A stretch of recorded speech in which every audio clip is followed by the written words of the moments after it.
Mas existem marcas de crateras e impactos na Terra, em tudo quanto é lugar, nas luas, planetas terrestres, e até nos núcleos de cometas tem crateras, demonstrando que acidentes desse tipo fazem parte do cotidiano do Sistema Solar.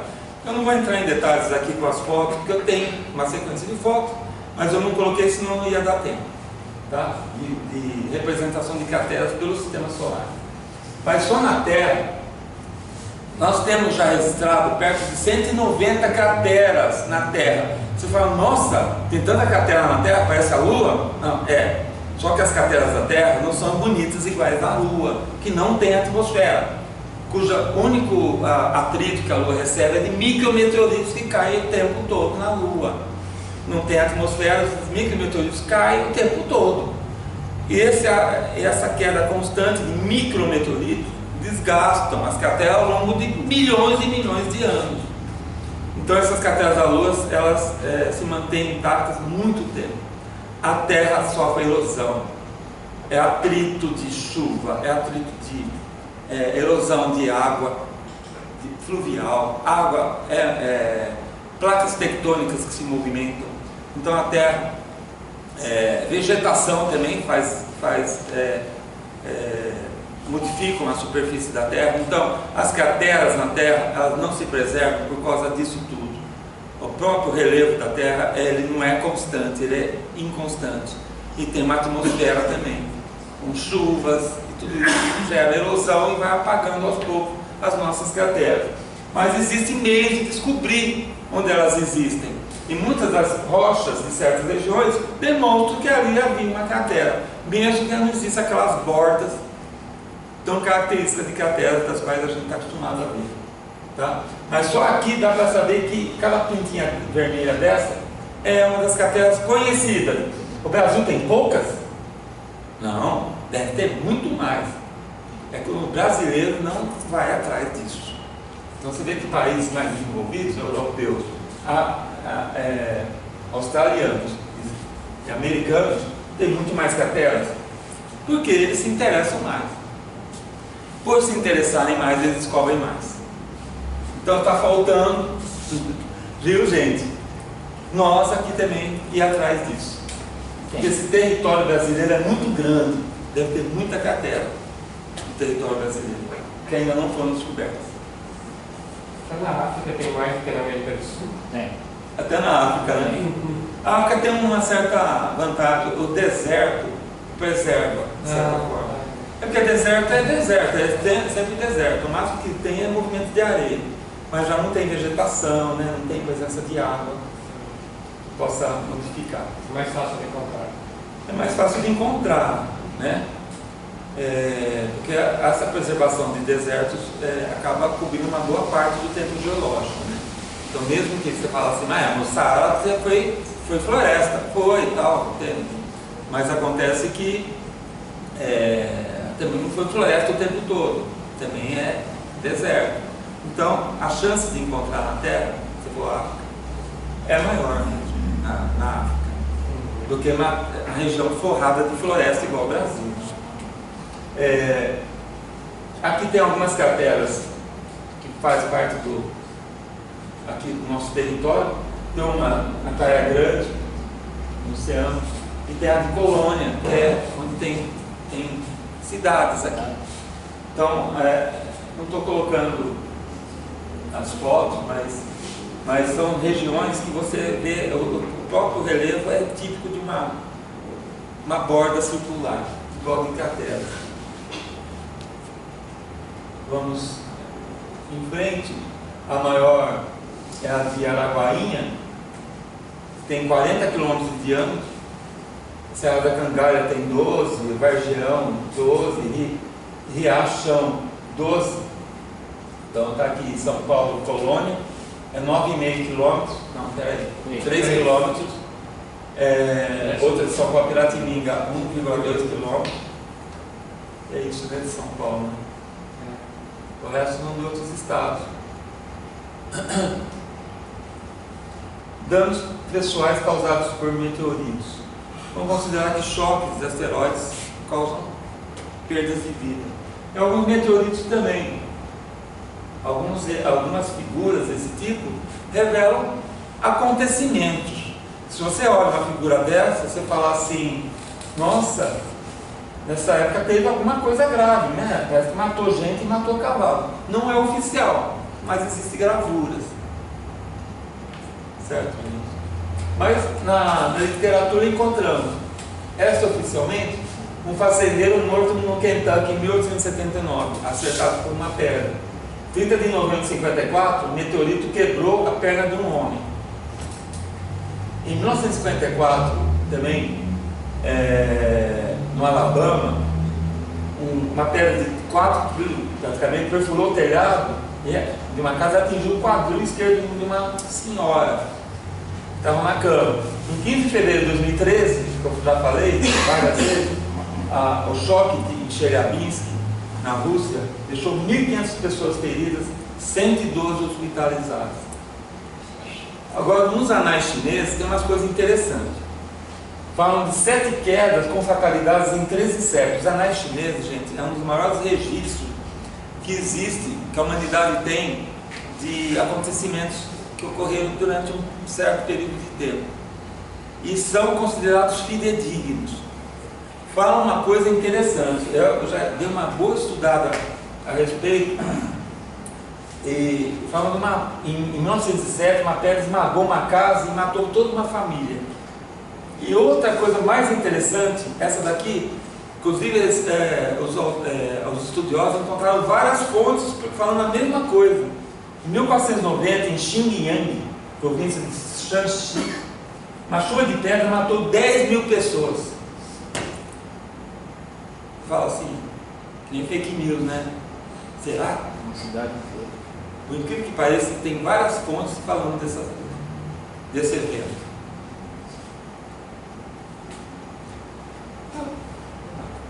Não tem muito o que dizer, né? Mas os mecanismos do choque de um asteroide acontecem dessa forma, né?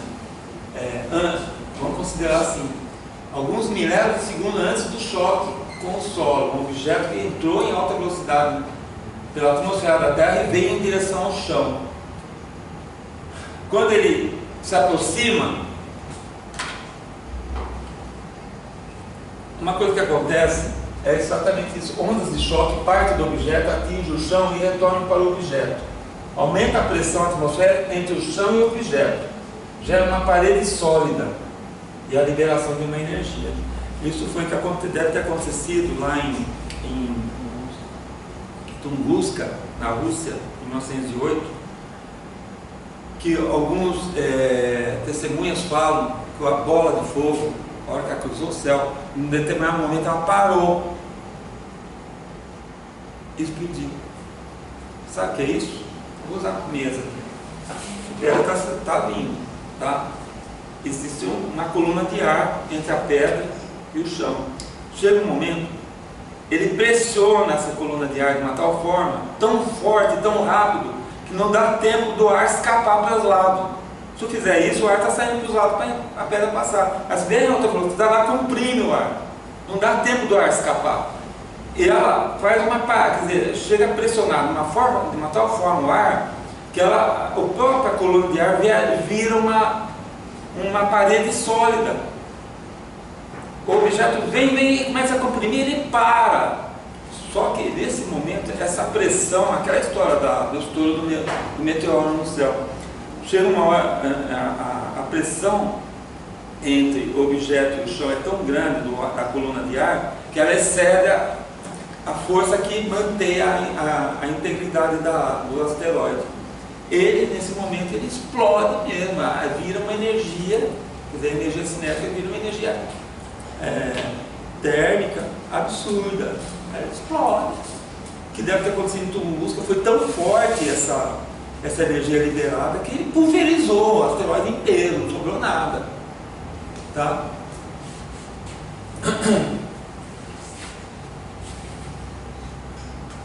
Durante o início do impacto, o objeto afunda 1 a 2 vezes o diâmetro dele na superfície. E ondas de impacto aprofundam pela crosta terrestre por centenas de metros, o que provoca terremotos, né, pela região do impacto. vaporização e liquefação do objeto impactante da superfície. Então, é claro, a destruição do objeto no choque. Uma parte se desintegra e outra se liquefaz. Vira líquido, a pedra vira líquida, tanto calor. Parte da rocha liquefeita é lançada para fora do local de impacto, para todas as direções a dezenas de quilômetros por segundo, em centenas de quilômetros de altura.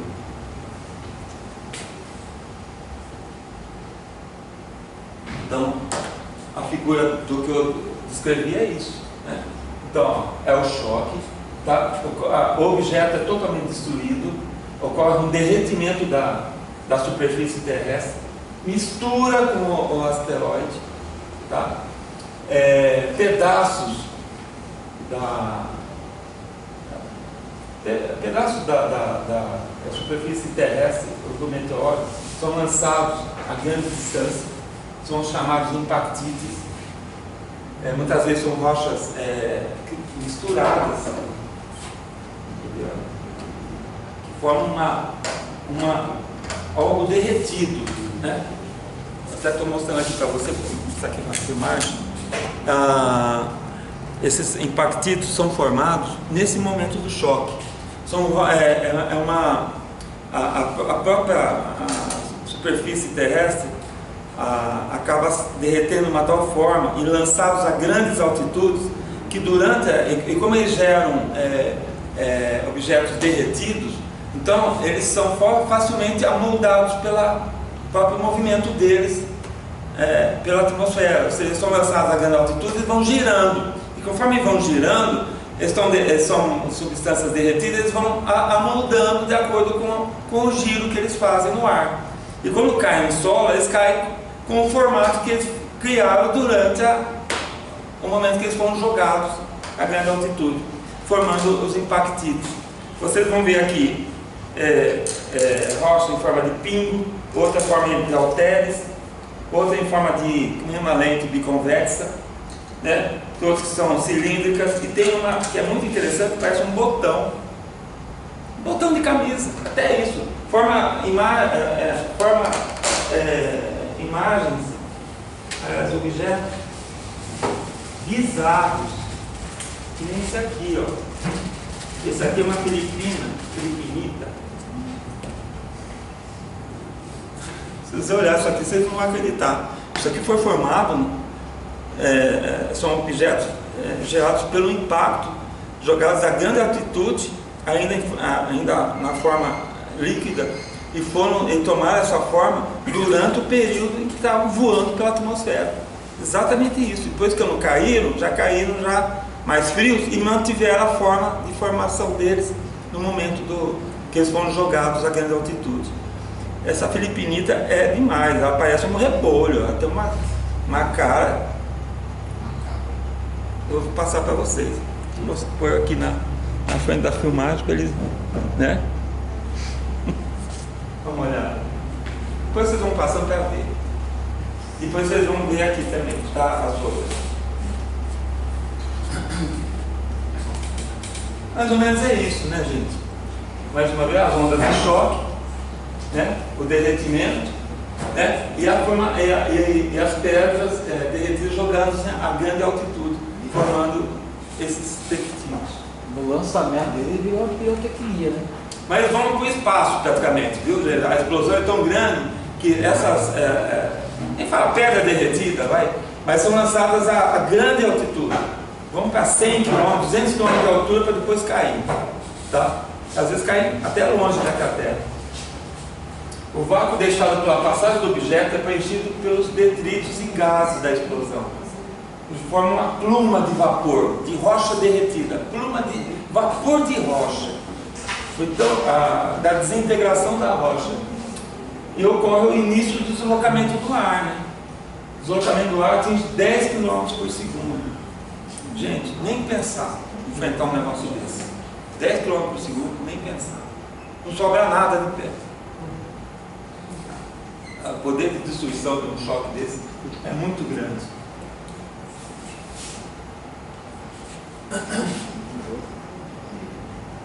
O objeto impactante é totalmente destruído, O material liquefeito é ejetado a grandes altitudes, formando os pectídeos.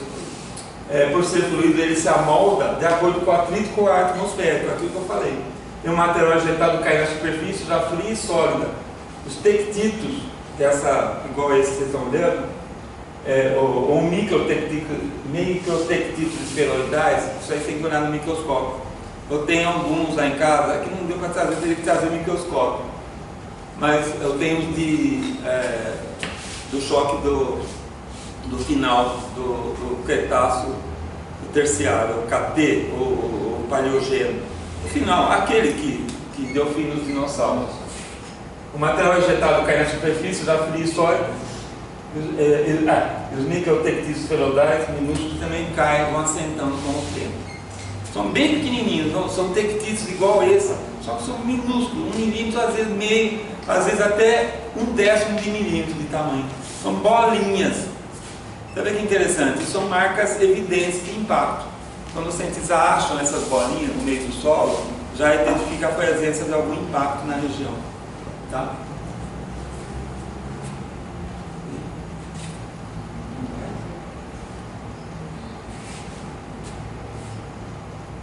Com 2 minutos, eu acho que quando aparece isso é porque a imagem é pesada, a imagem nem abre. Por isso que fica uma tela em branco. Rochas são lançadas até 5 km de distância. A Terra chega a ter 20 vezes o tamanho do objeto impactante. A cratera é bem maior, né? A expulsão do material central da cratera provoca bordas altas. E a cratera é simples, até quando o objeto impactante for de 4 km. E o tempo de formação da cratera é de apenas de alguns segundos a 90 segundos. É super rápido a formação da cratera.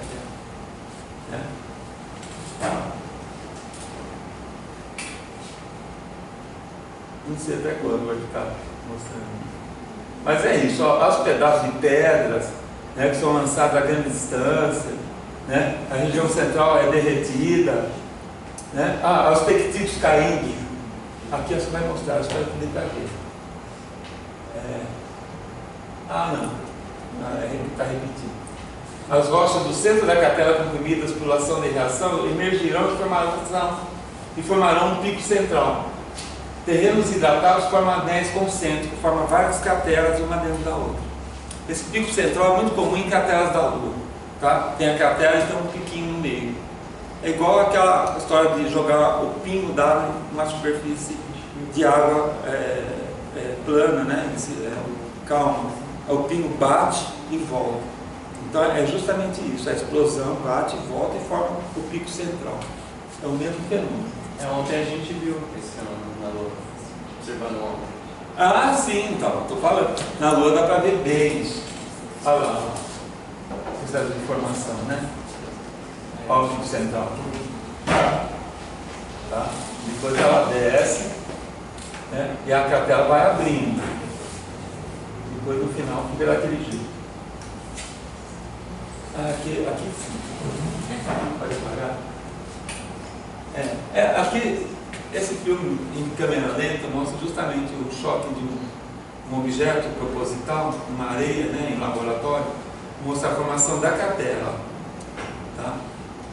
Então é justamente isso que acontece nesse momento do choque do asteroide. Então são asteroides grandes, né, gente? Não pode ser pequeno. Sinais de metamorfismo. Agora nós podemos isso. Então tem algumas rochas que demonstram a presença do choque de asteroides. Eu trouxe aqui essas figuras que eu vou mostrar. Eu trouxe aqui para vocês.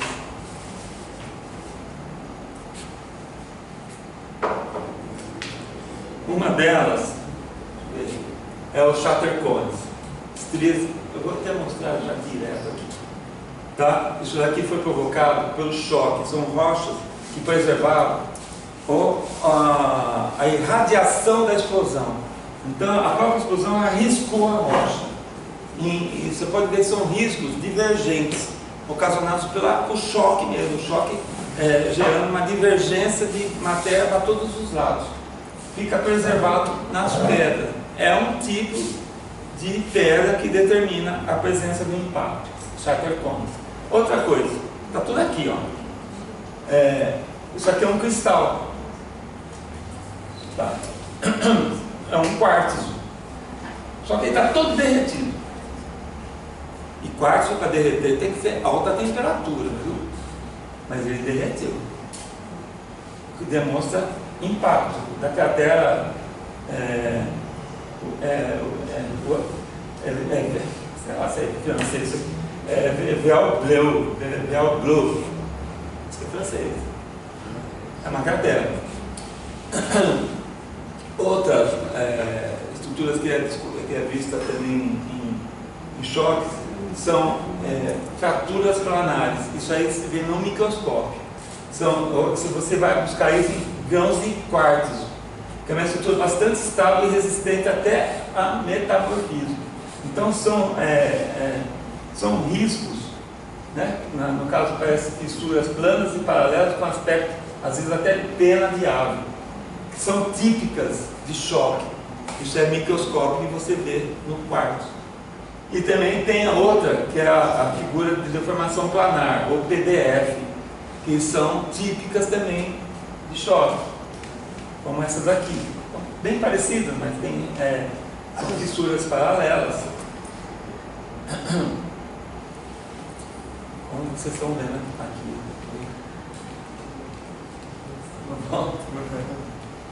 Aqui, ó, tá vendo? Isso aí é típico de choque, gente. Então, isso aí, inclusive, tem um valor de diagnóstico, né, em termos de choque, muito grande. Então, a presença de quartzo com essas fissuras é aquilo que a gente chama assim, é a certeza de que realmente essa rocha sofreu a pressão do impacto. Só a pressão do impacto forma esse tipo de estrutura na rocha do quartzo. Visto no microscópio. Está até colocando aqui o tamanho, né, em micra, para você ter uma ideia de como é que são pequenos.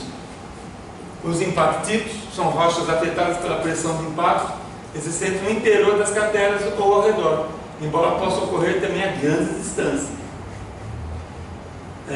Muitas são rochas de diversos tipos misturadas com classos angulados e pontiagudos. É o que a gente chama de breccia, ou breccia em italiano. É rocha heterogênea. Tá? Então são o que a gente vê nesses impactos, muitos desses impactos são rochas derretidas em impacto e que formam as breccias, ou então chamado também de soevites, e também os tectitos e microtectitos. Tectitos. Pode olhar aqui, ó. A brechas é interessante. Esses são os tectitos. Até então eu desconhecia a brecha, eu aprendi no seu curso. A brecha é isso aqui. Então, eu já vou mostrar.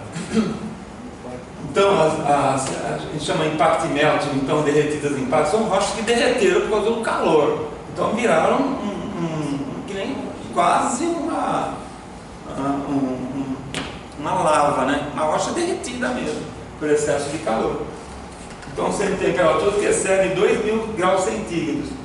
Depois eles esfriam e cristalizam, podem apresentar veias e vesículas de ar atmosférico. Então algumas têm vesículas de ar que do próprio ar atmosférico foram aprisionados no meio daquela rocha que se derreteu. Tá? Aqui no Chelyabinsk também tem. O Chelyabinsk ele tem esse tipo de rocha derretida porque ele recebeu impactos no espaço também, não foi só na Terra. Tá? Não é só na Terra que acontece isso. No próprio espaço, os asteroides se batem e formam rochas derretidas. E esse tipo de rocha é chamado de breccia, como estou falando. O impact melt envolve clastos e rochas espatifadas pela pressão do impacto. Então, o que vocês veem aqui? Depois eu vou passar para vocês. Então, vocês veem uma estrutura que tem uma estrutura homogênea envolvendo clastos, ou seja, pedaços de rochas que foram espatifadas pelo choque. Então são dois tipos de estrutura. Uma é a própria rocha derretida, e outras são pedras que não foram derretidas, mas que se misturaram no meio dessa rocha derretida e depois ficaram aprisionadas ao longo, e ficaram ali até alguém, né, o ser humano começar a estudar e arrancar uns pedaços daquela região e começar a estudar as rochas que se formaram. São típicas de impacto, essas rochas aqui. Entende? Então são clastos misturadas com uma matriz derretida que agora, é claro, né, já está tudo solidificado, né?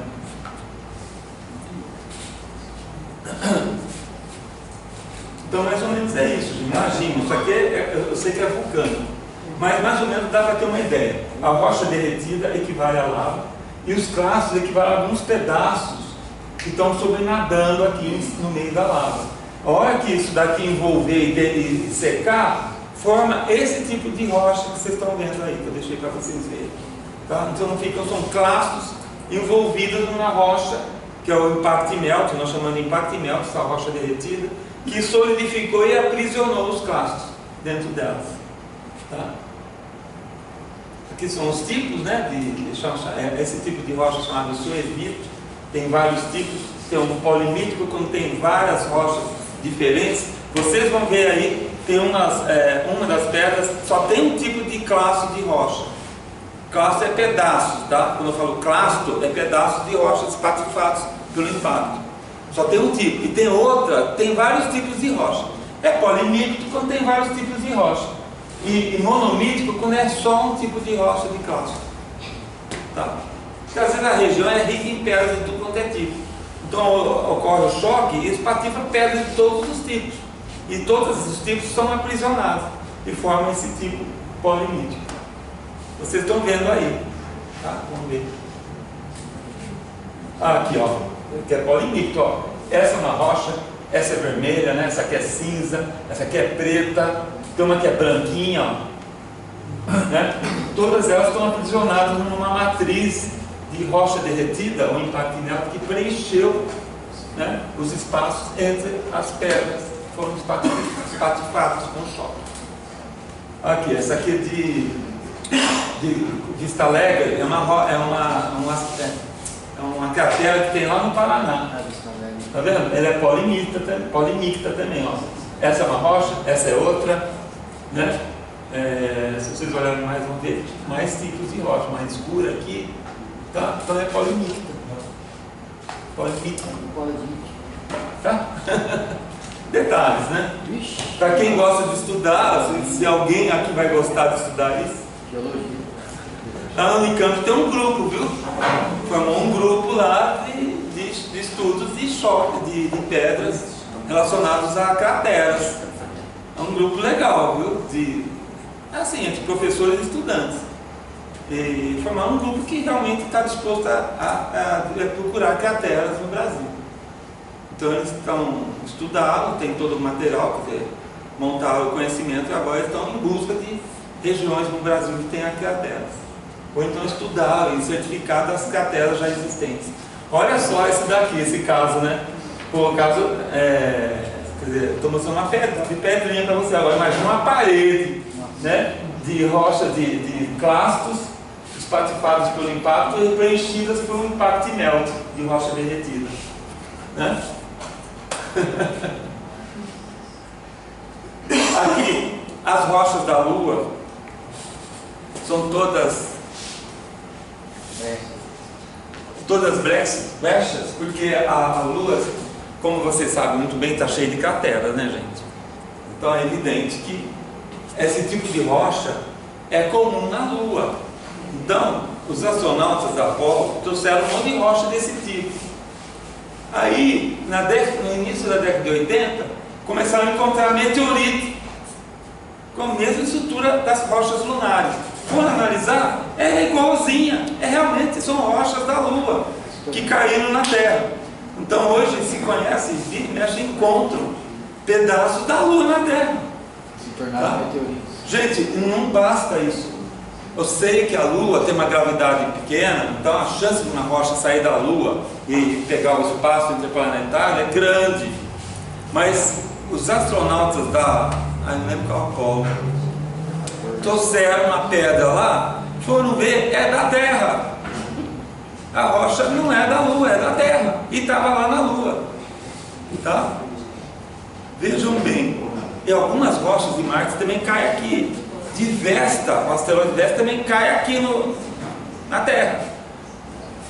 Vejam bem, nessa história de choques pelo sistema solar, existe o tempo todo troca de material entre os mundos. Apesar da grande distância entre eles, eles trocam matéria.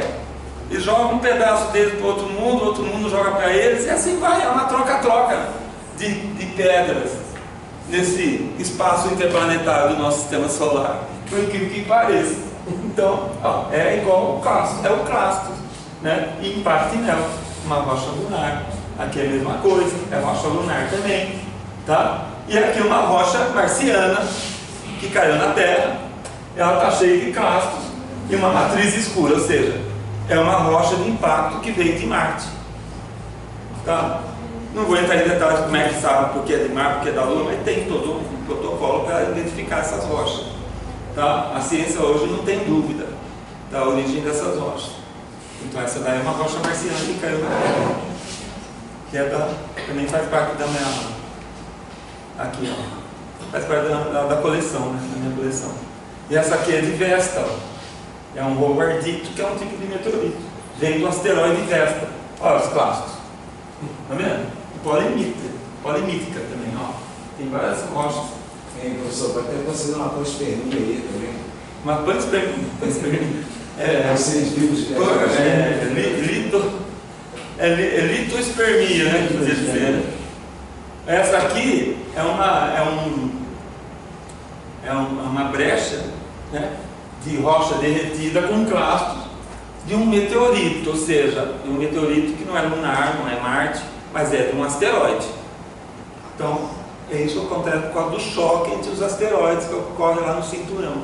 Então eles derretem, eles formam clastos e aprisionam os clastos no impacto néutico, gerando estruturas chamadas brechas, igual que acontece aqui na Terra, acontece na Lua, em todo lugar acontece isso. Esse é o Chelyabinsk, da Rússia, lá, o famoso Chelyabinsk, é impacto néutico, cheio de clastos, com uma matriz escura de rocha derretida que envolveu os clastos. A história se repete em vários lugares, né? Aqui também é um meteorito, que no caso aqui não houve um impacto néutico, mas houve a junção de dois tipos de meteorito, um meteorito escuro e um meteorito claro, ou seja, eram asteroides de diferentes características, eles bateram e se fundiram, tá? E ficaram grudados. E esse fragmento mostra um momento que um pedaço gruda com o outro, tá? Essas coisinhas brancas aqui são floquinhos de ferro. Os tectitos, então, são formados assim, gente. É o choque. Ó, tudo isso daqui são tectitos jogados a grande distância. É essas pedrinha preta que vocês estão vendo dentro do quadradinho, tá? Então, são lançados a grande distância. Elas, conforme elas são lançadas, elas são líquidas e espirradas a grandes altitudes, e durante o momento que elas estão voando pela atmosfera, elas tomam formas aerodinâmicas de acordo com o atrito com o ar, aquilo que eu falei. Justamente isso, ó. Uma aí parece um pingo, olha o jeito que ela é formada. Geralmente são duas rochas que se partiram, tá, uma da outra. Tem uma aí que parece um halteres, olha o jeito que ela foi formada. Ela podia partir, mas não chegou a partir. Então ela manteve uma forma de halteres. Uma outra aí, ela tem uma forma de lente. Olha, porque não chegou a formar a forma de halteres, muito menos partir. Ela permaneceu com a forma original, a primeira forma dela. Está aí, na mão de vocês.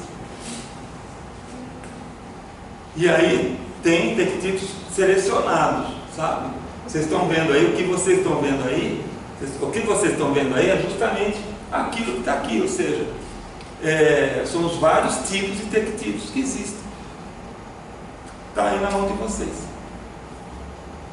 Selecionados dedo a dedo, um a um, ao longo de décadas.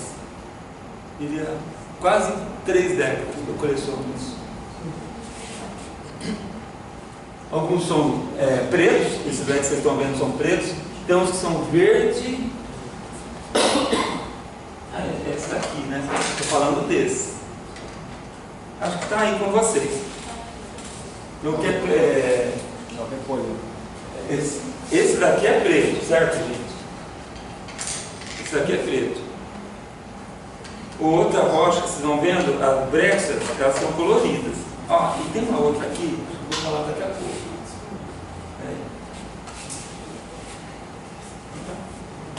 Está formando aqui, né, que essas pedras pretas foram formadas a uma temperatura de 1400 a 1800 graus.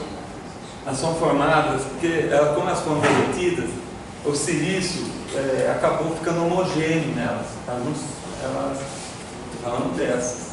Elas são homogêneas, elas são vidro, né? Elas são sílica, né? É sílica, né? É justamente o óxido de silício. Tá? 75% dessa estrutura é óxido de silício, ou sílica, é a mesma coisa. Os formatos que vocês já viram. Aqui, tá aqui, né? Todos viram na mão? Viram. Então tá bom. É isso que eu queria.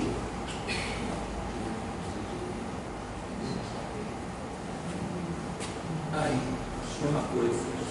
É filme que não deu certo. Esse é o botão, né? Que eu falei para vocês. Forma do botão. E essa daqui. Essa daqui é interessante. Porque é um tipo de rocha que praticamente quase virou um tectito. Mas ela não chegou a derreter por completo. Mas ela atingiu a forma aerodinâmica. Tá? Ela ficou ovalada. Não, ovalada não. Côncava.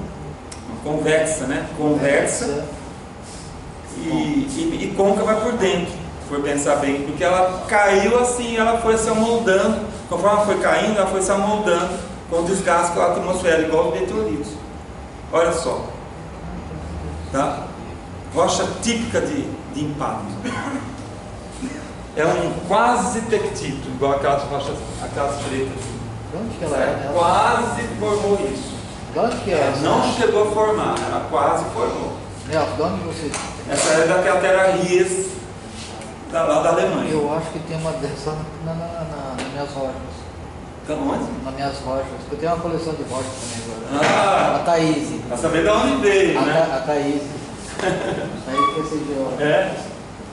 E também tem alguns choques que ocorrem sobre as areias do deserto, que a areia vira tudo vidro também, pedaços de vidro. Ó, são os esse aí que eu perdi. os vidros do deserto. Esqueci o nome. Namíbia. Esse é da Namíbia. É da Líbia. Esse aí que eu perdi. São vidros, acho que eles são chamados de vidros, simplesmente. Tá? Eles são meio amarelos, são meio transparentes. E no deserto existe disso, numa região lá da Líbia, está cheio desses vidros. Né? E dos vidros mais bonitos é a Moldavita, que é a Cratera Ries, lá da Alemanha. Ela é verde, gente, e ela está aí com vocês, não está? Então não. Ela está dentro do capuchinho. Deve estar. Assim eu tirei foto dele. Tem esse aqui também, viu? A Moldavita, ela é verde, ela é transparente, ela é bonita. O pessoal lá faz joias com ela, né? É bonitinho, viu, essa pedra, para fazer joia, fazer brinco. Fazer anel. Ela é bonita mesmo, é verde. Ela é bem E complicada. é um vidro de impacto, né? Você pode usar como ornamento. Essa daqui, gente, eu vou passar para vocês. Aqui tem uma rocha terrestre, é um impact melt, cheio de vesículas. Como eu falei, ela aprisiona vesículas de ar atmosférico. Aqui tem uma da Lua. Então vocês vão ver que ela é escura, cheia de clastozinhos, é lunar. E tem uma outra aqui, também ela é escura, né, com impact melt, cheia de clastos, que é de um asteroide. Tá? Pode fotografar, viu? Isso é para divulgar mesmo. Só não pode ir a lasquinha. Eu sou do tipo assim, aquela coisa, não pode, isso é exclusividade minha, não tem nada disso. Eu acho assim, eu sou um guardião desse material, só isso. Não sou mais nada do que isso. Porque esse material que vocês estão vendo pertence à natureza, não pertence a mim. Eu comprei o uso de guardião só, por um certo tempo. É claro que eu não vou viver o tempo que elas vão durar. Então, durante algum momento eu estou sendo guardião delas. Mas elas não são minhas. Eu só comprei o título de guardião. Eu vejo dessa forma. Por isso vocês podem fotografar, podem publicar, podem fazer o que vocês quiserem. Tá? Esse vídeo aqui também, esse aqui da Argentina, é de um choque que teve na Argentina. Não vou entrar em detalhes, coisas interessantes. Aqui os locais onde se acha os tectitos, né? Onde se acha esse tipo de rocha aqui, onde mais se acha os tectitos. Aqui também deve ser algum. E tem os microtectitos, gente, que são bolinhas de vidro extremamente minúsculas. Puxa vida, são esféricas acontecendo. Aí. Aqui, ó. Isso aí foi encontrado em fósseis. Isso aqui é no microscópio, cara. Deixa eu colocar a minha imagem sobre o material. Vai para frente.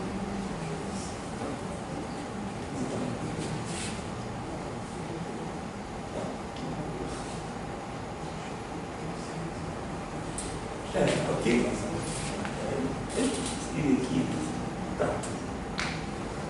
Ó, tem uma aqui, outra aqui, outra aqui, aqui são bolinhas. Essas bolinhas é o seguinte: durante o impacto, muito da rocha é pulverizada, vira um vapor de rocha, tá? Como elas são extremamente quentes, elas ficam líquidas, essas rochas, minúsculas gotas líquidas, que são lançadas a grande altitude, igual aos tectitos. Conforme elas vão caindo, elas vão esfriando e mantém a forma líquida, que é como se fossem umas gotas de rocha líquida. Então elas mantêm a estrutura do esfriamento delas. Tá?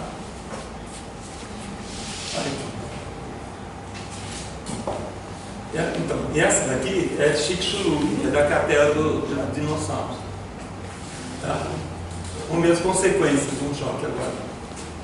Tudo depende da natureza e densidade do objeto. Depende do tamanho, o ângulo de entrada, velocidade do espaço durante a entrada na atmosfera e o tipo de superfície atingida. Claro, a densidade do objeto. O gelo tem 1 grama por centímetro cúbico. A rocha, 3,3 gramas. O ferro é 5 gramas por centímetro cúbico. Então, o diâmetro da cratera é proporcional à intensidade do choque. Tá? Objetos com mais de 10 km conservam velocidade orbital e ainda somam a atração gravitacional da Terra. Aquele momento do retardamento, aquilo que eu falei, ele não ocorre. O período que seria de retardamento teria que ser mais para baixo, mas como a superfície chega antes, então ele bate na superfície com a mesma velocidade orbital. Então a explosão é bem maior. Tá? O ângulo também é importante, tem um ângulo agudo, né? Tá? Agudo é assim, em ângulo.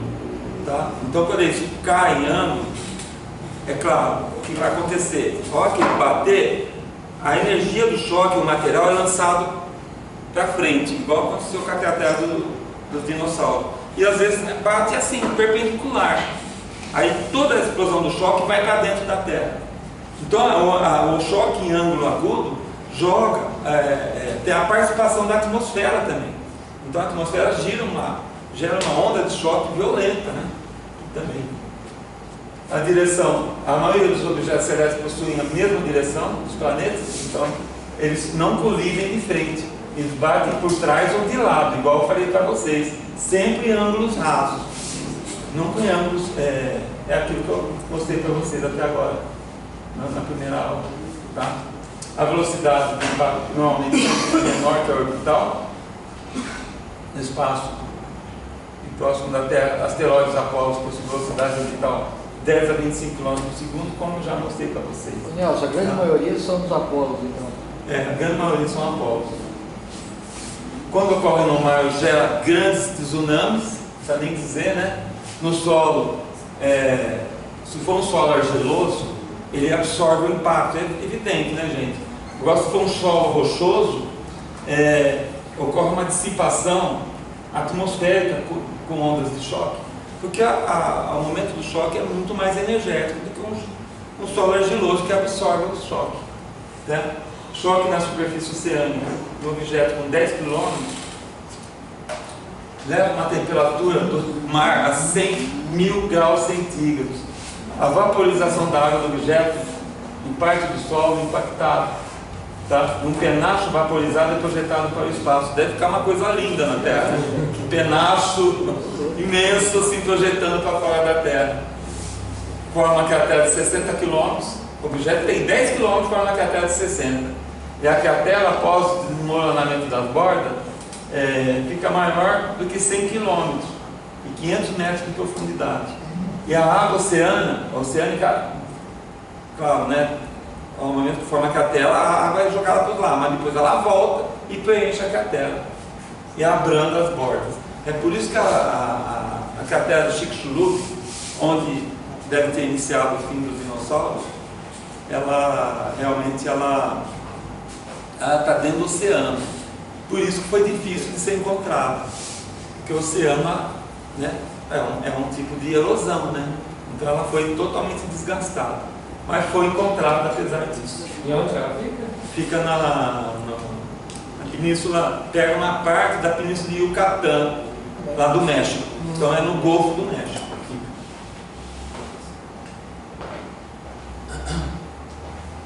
Então acontece algumas coisas, né? Nos meses seguintes a água lançada para a atmosfera retorna como chuva ou neve. A água afetada pela radiação ultravioleta acima da camada do ozônio fica reativa e reage com o ozônio, destruindo o ozônio.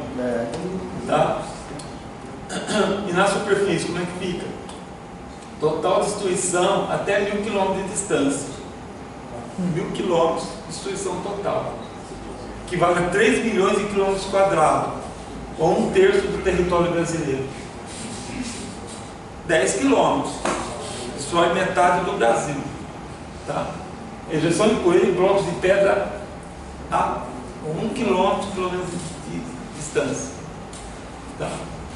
Poeira fina vai assentando com o passar dos dias, né?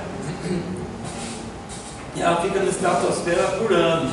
Correntes de ventos organizados espalham a poeira globalmente em semanas e geram um envelope atmosférico marrom. Obstrução da luz solar, a poeira atmosférica aquecida mantém o calor em grandes altitudes e o sol desaparece por muitos meses. Cai a temperatura por causa disso e diminui a luz solar. A Terra fica desse jeito. Tá? A gente vira um inverno aqui na superfície, sem o calor solar. Tá? Assim, um mês depois a Terra fica desse jeito. Aquele azulzinho desaparece dentro de um bom tempo, né? Uma observação em Marte dá para ter uma ideia. Chuva ácida, o óxido nitroso interage com o ozônio, destrói a camada de ozônio também pelo óxido nitroso. Ou seja, gente, é uma calamidade, tá?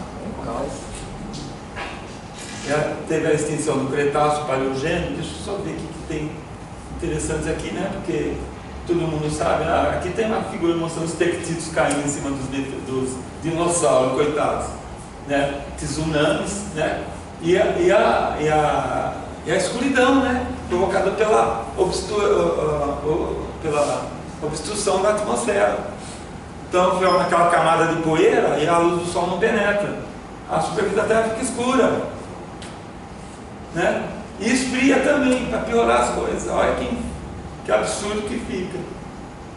Então sobrou, nessa extinção do Cretáceo Paleogênio, foi aniquilado 60% das espécies.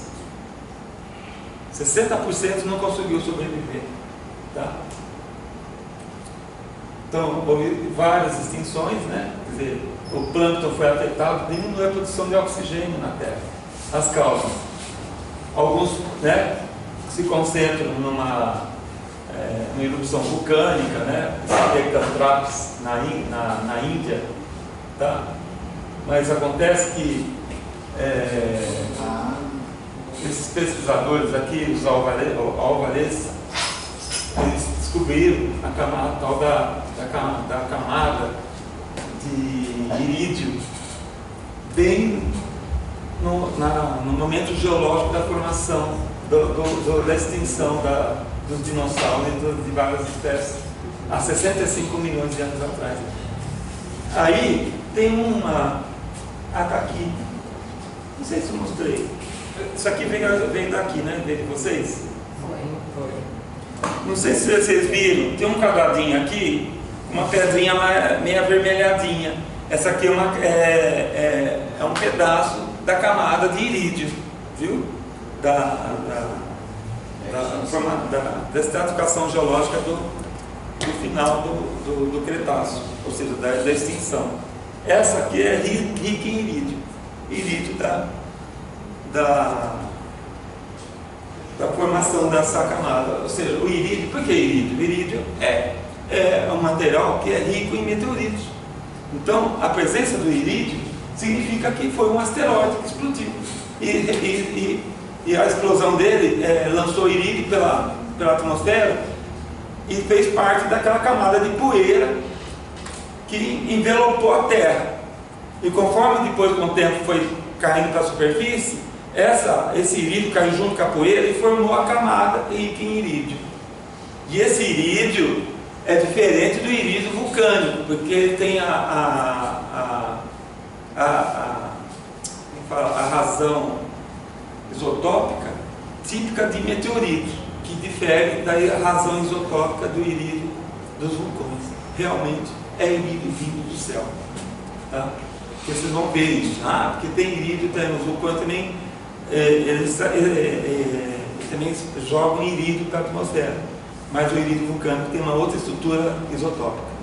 Portanto, essa é realmente de meteorito, tá? Essa aqui é o irídio aqui. É uma foto dessa pedrinha aqui de irídio, tá? É uma pedrinha alaranjadinha, tá?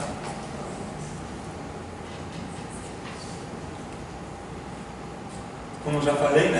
Ela é rica em irídio e os vulcões também tem, só que os vulcões são uma outra estrutura isotópica, né? Vamos ver aqui. Aqui a Terra foi descoberta, né, como eu falei, né, na região de Yucatán. Está aqui, ó.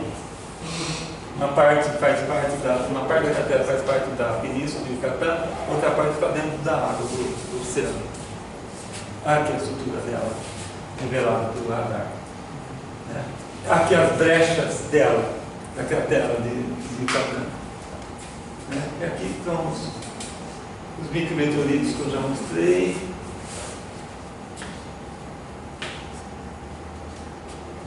Aqui um absurdo, areia do mar no meio do Texas. Quer dizer, isso é tsunami que jogou areia do mar dentro do Texas, no meio do continente americano. Também encontraram sinais de incêndio, né, na camada geológica, e quartzo chocado. Os PDF aqui, aquela estrutura que eu falei para vocês, né, em quartzo. Tem mais 3 crateras, não só de Chicxulub, tem mais 3 crateras que ocorreram na mesma época de Chicxulub, ou seja, há 65 milhões de anos atrás. Teve uma baita de um asteroide que caiu na Yucatán, e teve mais outros 3 que caíram em outras partes da Terra. Então tem uma cratera de Shiva de 600 km de diâmetro ao oeste da Índia, mesma época. Silver Pit, 20 km ao norte e leste do Reino Unido, vamos dizer, nordeste, né? E a Botiche, na Ucrânia, 24 km, todos da mesma época.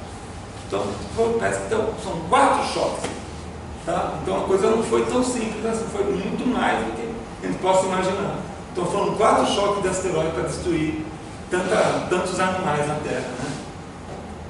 Também encontraram, inclusive, um pedaço de provável meteorito, né? É um condrito carbonáceo no meio da camada da extinção, em 65 milhões de anos atrás, presença do meteorito. Então encontraram uns pedaços que só pode ser do meteorito que caiu, do asteroide que caiu.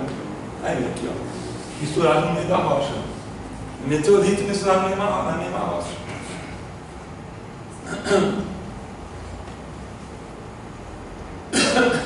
Aqui foi uma coisa muito legal, gente.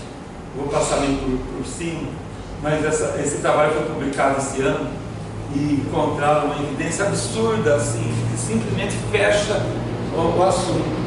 Encontraram na camada de 65 milhões de anos atrás um monte de animais fossilizados amontoados um sobre o outro, sinal da mortandade em massa, petrificada. E ainda, para completar, no meio das guelras de alguns peixes foi encontrado micrometeoritos, ou seja, aquelas bolinhas. Os peixes chegaram a respirar os micrometeoritos e ficaram presos na guelra deles. A prova da mortandade em massa. Coitado, antes de morrer, eles respiraram, quer dizer, o peixe ele puxa a água, né? E a hora que puxa a água, estava cheio de micrometeoritos na água e microimpactitos, né, que eu falo. E esses microimpactitos ficaram tudo presos nas guelras deles. Está tudo documentado nos fósseis desses. Aqui, ó. Tá? As bolinhas. É a mesma estrutura desses micropectitos que eu mostrei para vocês, que eu estava falando para vocês. É igualzinho. É claro, né? Depois que eles morreram, os mamíferos, os dinossauros morreram, os mamíferos tiveram a sua chance, né? Uma outra situação foi o Permiano Triássico, que foi a maior extinção em massa vivida no nosso planeta. Foi no final do Permiano, 250 milhões de anos atrás. 95% das espécies marinhas desapareceram, tá? E 70% das espécies terrestres desapareceram. Muitos falam que isso foi provocado, e eles descobriram que isso ocorreu muito rápido, entre 8 mil a 160 mil anos, o que contraria uma erupção vulcânica como a do Trápico Siberiano, que eles falam, foi o Trápico Siberiano, foi uma baita de uma erupção vulcânica que contaminou a Terra, a atmosfera terrestre, e essa contaminação envenenou os bichos, por isso que eles morreram. Mas tem um trabalho também feito aqui, né, com esses dois autores, demonstrando que esse vulcanismo foi provocado por choques, tá? Porque o momento dos choques gera alterações no manto, tá? Essas vibrações acabam estourando em outras partes da superfície da Terra, e os trápicos siberianos foram gerados pela própria explosão do choque, cuja vibração estourou no meio da Sibéria, tá? Inclusive encontraram uma posição antipodal, ou seja, tem uma cratera que ela foi formada, e eles acham assim que a hora que formou a cratera de um lado, né, isso acontece, deu a explosão de um lado, aí gerou uma vibração que atravessa a Terra inteira e vai estourar do outro lado da Terra. Isso encontraram uma cratera grande da mesma época, de 250 milhões de anos atrás, ao contrário da onde, exatamente diametralmente oposto na Terra, do outro lado em que existe onde houve a erupção vulcânica. Então, muitos consideram isso. Então, os choques, eles realmente, que nem os trápicos lá na Índia, na época dos dinossauros, da época do final dos dinossauros, também foi formado também, possivelmente por causa dos choques na crosta terrestre, que vibrou, gerou ondas sísmicas por dentro do manto e acabou estourando por erupções vulcânicas em outras partes do planeta, tá? As crateras estão aqui, a de Bedalt, 120 km de diâmetro, na Austrália, e também tem a de Wilkes, que está perto da Antártida, entre a Austrália e a Antártida. São duas crateras, essa aqui tem 480 km. Então todas, não é só isso não, tem a nossa aqui, de Alagoinha, aqui no Brasil, é de 250 milhões de anos também. As três crateras surgiram na mesma época. Ou seja, bem provavelmente o que levou à extinção do Permiano, no final do Permiano, Triássico, foi também choque de asteroides. Tá? E as erupções vulcânicas são só consequências do choque. Né? Aqui também encontraram com o meteorito, a mesma coisa. Encontraram o meteorito e a vida sempre renasce, né, gente? A vida, apesar desses absurdos que acontecem, essas situações inóspitas, nocivas que ocorrem no planeta, a vida acaba dando um jeito de sobreviver e acaba renascendo da Evoluindo. Ela insiste em sobreviver. Só para terminar aqui agora, os programas de detecção de asteroides, né? Hoje nós sabemos, isso aqui ao longo dos anos, são os registros de quedas de asteroides, né? Que a Terra recebeu. Então, na realidade, a Terra hoje tem mais, claro, né? Nós estamos monitorando melhor do que no passado. Então, os choques que a Terra recebe são evidentes, né? Hoje a gente monitora melhor, então a gente tem como ter uma noção da grande quantidade de choques de asteroides que a Terra recebe, né? Como vocês estão vendo aqui. Então nós recebemos sim uma chuva de asteroides, tá? E junto a isso houve um aumento, uma expansão urbana da população humana na Terra, tá? É o que aconteceu em Chelyabinsk, que pode acontecer de novo. Quer dizer, foi um choque com onda, quer dizer, as pessoas se machucaram devido à onda de choque, e essa onda de choque gerou todo esse monte de gente ferida em Chelyabinsk. Então, veja bem, a população da Terra em 1908 é 1,75 bilhões de pessoas. Em 2050, há uma previsão de 9,6 bilhões. Hoje estamos em 7,7 bilhões de pessoas no mundo. Então imagine que a chance de choques de asteroides levar à morte de pessoas está aumentando cada vez mais, né? Então veja aqui a expansão urbana, ó. Tá aqui o ano 1998, 2000, ó, como aumenta a população da Terra. Então a chance de morte aumenta junto com o aumento da população da Terra. Um asteroide pode atingir a Terra em qualquer lugar, vai matar a gente agora. Tá? Hoje, em 2050, cidades com mais de 1 milhão de habitantes devem ultrapassar 500 cidades. Tá? Em 2010, são 400 cidades com mais de 1 milhão de habitantes. Tá? Isso aqui é um trabalho muito legal, tá? Eu vou entrar em detalhes aqui agora, mas é um trabalho que demonstra que de 290 milhões de anos, isso foi publicado agora, tá? 290 milhões de anos para cá, houve um aumento de quase 3 vezes de choque de asteroides. Esse trabalho é muito legal, ele analisa o histórico de choques, usa a Lua e a própria Terra como modelos para compreender o aumento de choques de asteroides que a Terra começou a sofrer desde então. Então, de 290 milhões de anos para cá, triplicou o número de choques de asteroides na Terra. Tá? Sinal que algo maior está chegando. Sinal de quê? Que algo maior está chegando. Os rasantes que a Terra recebeu. Um objeto de 20 metros, esse primeiro aqui, passou a 12 mil quilômetros da Terra. 2011 MD. Outro, 2017, o J2, 4 metros, passou a 12 mil quilômetros também. Só para falar, citar, o cometa, o Templeton, de 4 quilômetros de diâmetro, passou a 3,4 milhões de quilômetros da Terra em 1366. O Hyakutake, Passou perto.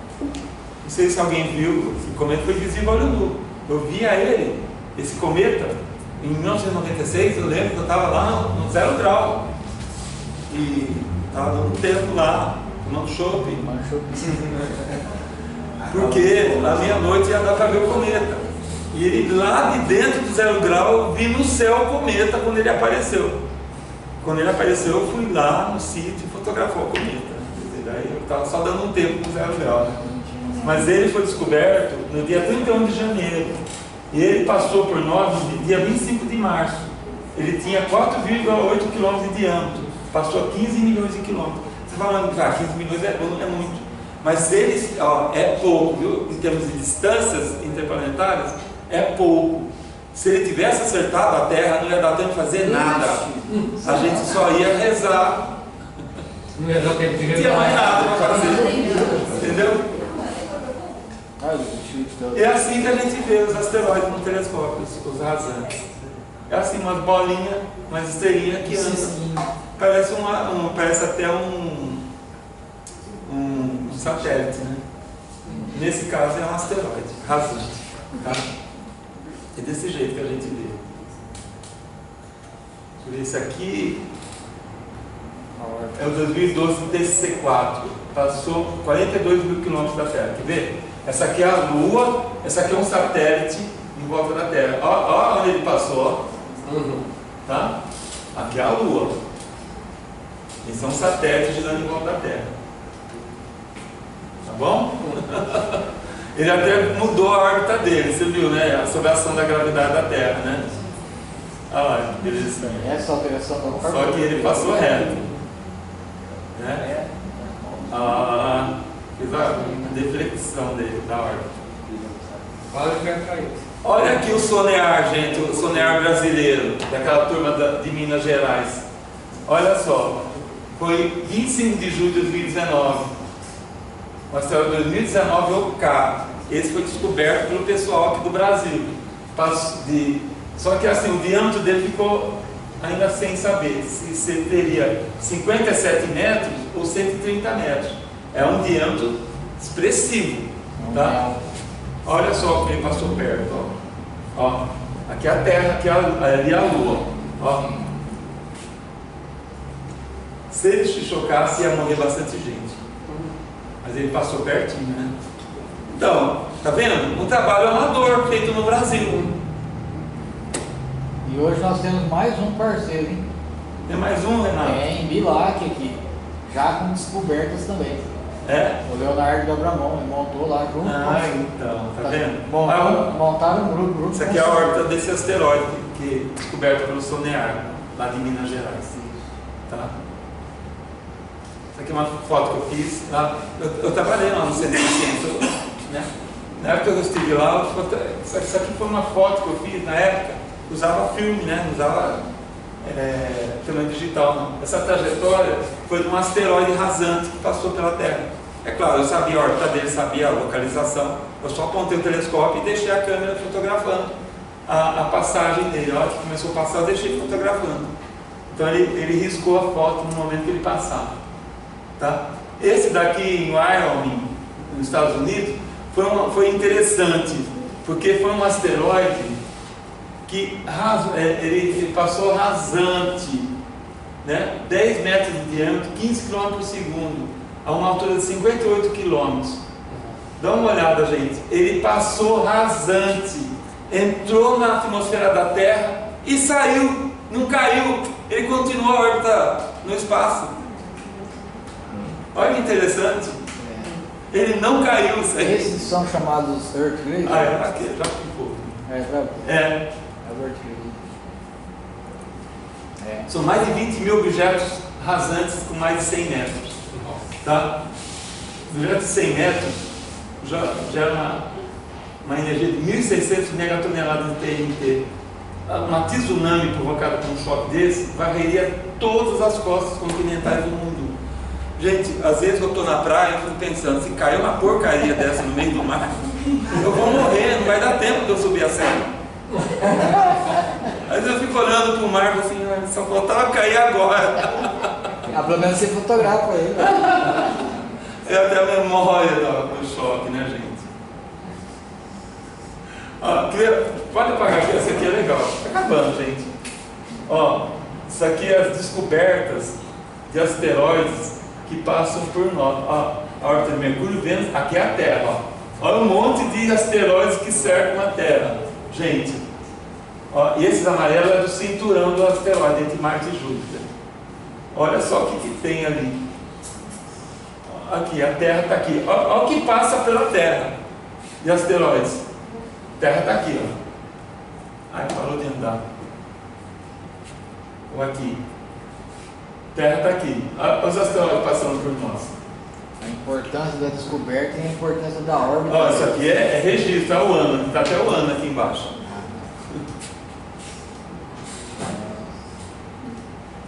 Ixi.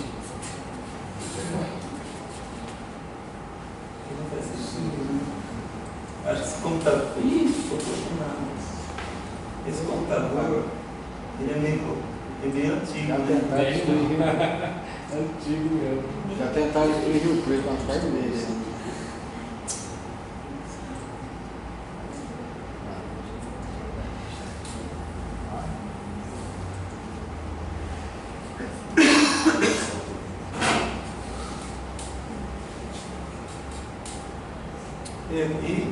E a detecção de asteroides rasantes. Então, a NASA tem um programa de exploração do sistema solar, uma busca potencial de asteroides potencialmente famosos, perigosos. Quer dizer, existem mais de 16.883 objetos potencialmente perigosos de cair na Terra. Tá? Os mais perigosos são esses 4 aqui. Um tem 7 km, outro tem de 4,5 a 2, outro tem 2,8 km, outro tem 2,5 km. E são os mais perigosos. Você vê como a gente está vulnerável? Aqui estão os sites, né, que vocês podem acessar para ter as notícias, ou então para vocês estudarem quais são, né, lá nesse site tem tudo, né, a respeito de asteroides mais perigosos, a órbita deles, os elementos orbitais, tem tudo deles, para quem vai estudar. Aqui, ó, tá vendo aqui? Tudo programas de detecção de asteroides rasantes. Os cientistas hoje que buscam asteroides rasantes, os Near Earth Object, NEA, eles não querem deixar escapar nenhum, eles querem ter o registro de todos os objetos rasantes para a gente ficar atento a tudo que pode acontecer. Ou seja, uma vez que vocês têm os elementos orbitais deles, tudo já registrado bonitinho, tem como já saber quando que ele pode se chocar com a Terra. Então é por isso que de vez em quando vocês ouvem notícias, asteroide e tal, tem chance de chocar com a Terra no ano tal. Isso já faz parte dessa programação. Mas muitas vezes eles passam rasantes. Mas nesses rasantes um dia pode acertar, né? Os programas mais importantes é o Atlas, o Pan-STARRS, esse Catalina é importante, esse NIT, o Linear também é importante. Tá? Você vê, são todos programas de detecção de asteroides. E o SONAR não está aqui. Mas ele descobre asteroides também. Você vê que interessante? Eles criaram um aplicativo, um programa novo.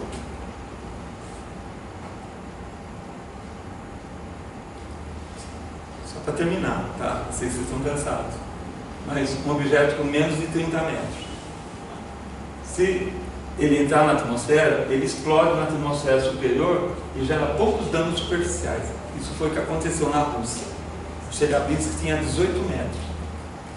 De 30 a 100 metros, explode na atmosfera superior e causa danos no solo como uma explosão nuclear. 30 a 100 metros. É o que aconteceu lá em Tunguska. Tá? Eu não mostrei Tunguska, mas se vocês forem estudar Tunguska, vocês vão encontrar muita literatura a respeito e vão ficar impressionados com o que aconteceu. Existe até relatos, tem um site que tem relatos em russo no texto original da época. Você vê que legal? São textos de testemunhas. Então você, no Google, você está em russo, gente, aquelas letras esquisitas dos russos.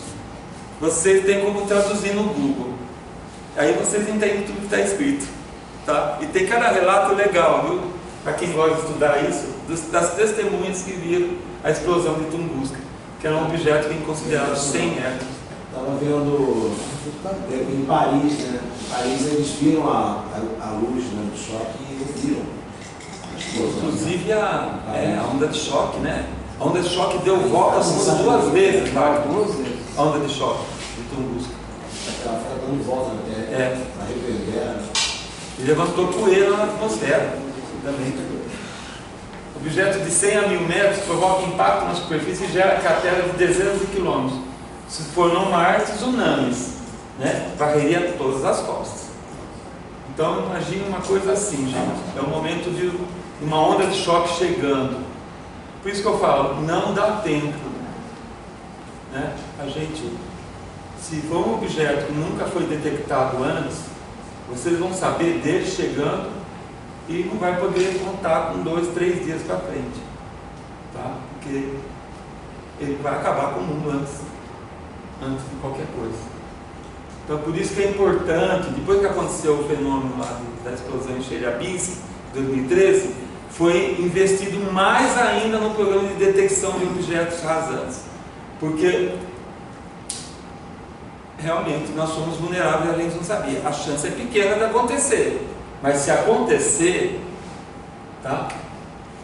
E aí? Pô, mas tem tecnologia, né, gente? A gente tem que aplicar também para isso, né? Então é por isso que houve, você viu o número de programas de detecção de asteroides? Existe sim uma preocupação em detectar todos os possíveis asteroides para a gente ficar monitorando um a um, né? E ver as chances de choque.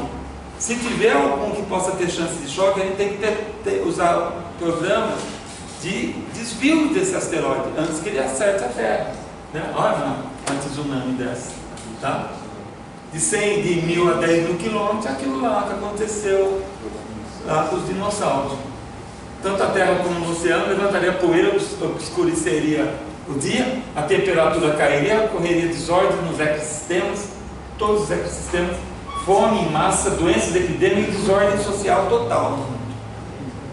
Acabou a internet, vai acabar tudo. A gente não vai saber nada, não vamos saber nada do que está acontecendo e vão ficar vivendo como se estivesse vivendo há 300 mil anos atrás. Tá? Sabendo só o que está acontecendo ao redor da gente, e mais nada que está além. Tá? Sobre a espécie. Em 10 mil metros, né, objeto de 10 quilômetros, extinção em massa, desaparecimento de muitas espécies, inclusive de humanos. Nós somos extremamente vulneráveis. Né? Agora imagine esses astronautas na Lua, olhando a Terra, eles vão ligar lá, Houston, you have a problem. Isso aí é o que foi falado na Apollo 13, né? Quando houve o estouro do tanque de oxigênio deles, eles ligaram para a NASA, para o controle da missão. Houston, we have a problem. Né? Mas se eles estiverem na Lua e ver um asteroide chegando na Terra, eles vão falar o contrário. Vocês estão com um problema. Certo, gente? É isso. Tá?